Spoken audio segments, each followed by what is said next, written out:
Today's episode of Off the Timeline is titled The Big 12 Never Forms and Notre Dame Rewires College Football.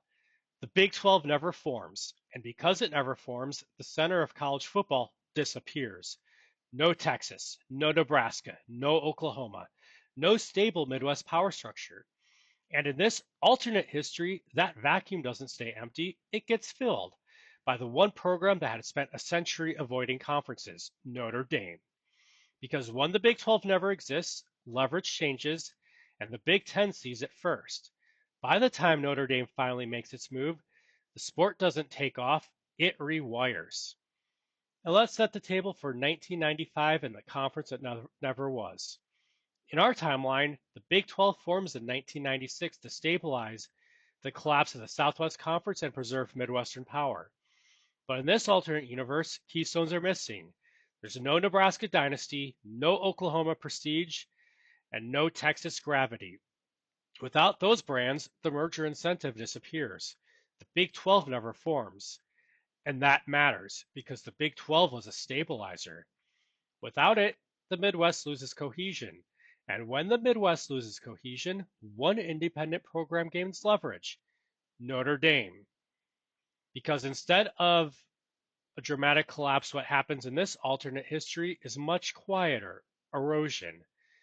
The Big Eight significantly weakens, TV value declines, BCS access becomes very hard to guarantee. And every year that instability grows, Notre Dame's independence becomes more complicated.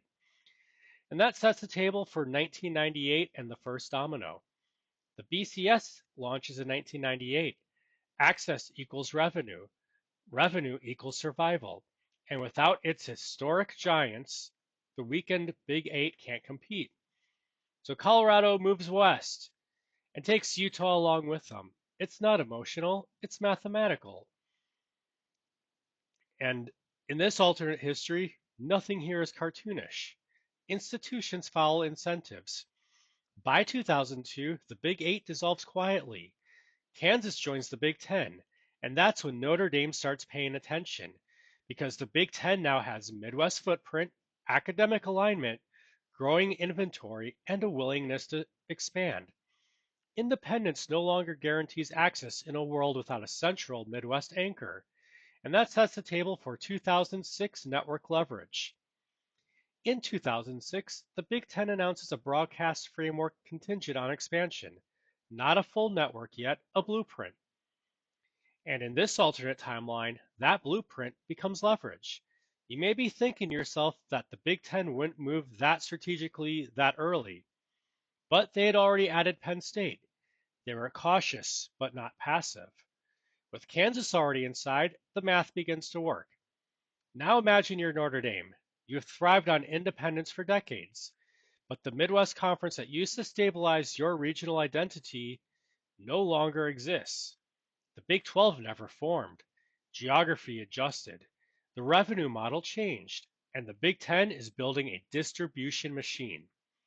Independence no longer equals advantage, and that sets the table for the 2009 decision. And that decision is Notre Dame accepting Big 10 membership. But here, in this alternate history, the incentives are different. You may be thinking to yourself that Notre Dame would never join a conference, but independence works best when the surrounding structure is stable. When the Big 12 never forms, that stability fails to emerge. You may be thinking to yourself that the Big 10 doesn't need Notre Dame, but the network needed inventory. You may be thinking to yourself this would have happened anyway in our timeline. But here, it happens earlier because the Midwest never stabilizes. And once Notre Dame joins, everything else reacts. And let's set the table for those reactions. The SEC expands west. Due to previous ripple effects, Kansas State had already joined the SEC in this alternate universe, and Oklahoma State follows. And you may be thinking to yourself that Oklahoma State's not a big enough brand, but this isn't about prestige, it's about geography and leverage. The Pac-10 later adds BYU to stabilize the Mountain Corridor. You may be thinking to yourself that this feels like 2010 behavior pushed backwards. But The television math in this alternate universe was already accelerating in 2006. By 2012, the Big Ten's taken Kansas and Notre Dame, the SEC's taken Kansas State and Oklahoma State, and the Pac-12's added Colorado, Utah, and BYU. The center is gone. The edges, they've gotten much stronger. And in conclusion, the Big 12 never forms. That missing conference removed the Midwest anchor. Without Texas, Nebraska, or Oklahoma holding the center together, the sport doesn't collapse, it redistributes. And Notre Dame, the program that defined independence, became the final piece of the network era. College football didn't break, it rewired. Because when the center disappears, the smartest institution adapts. And if you enjoy these alternate college football universes, ones driven by incentives, not fantasy, hit like. If you think Notre Dame joining the Big Ten would have changed even more than this timeline shows, drop it in the comments.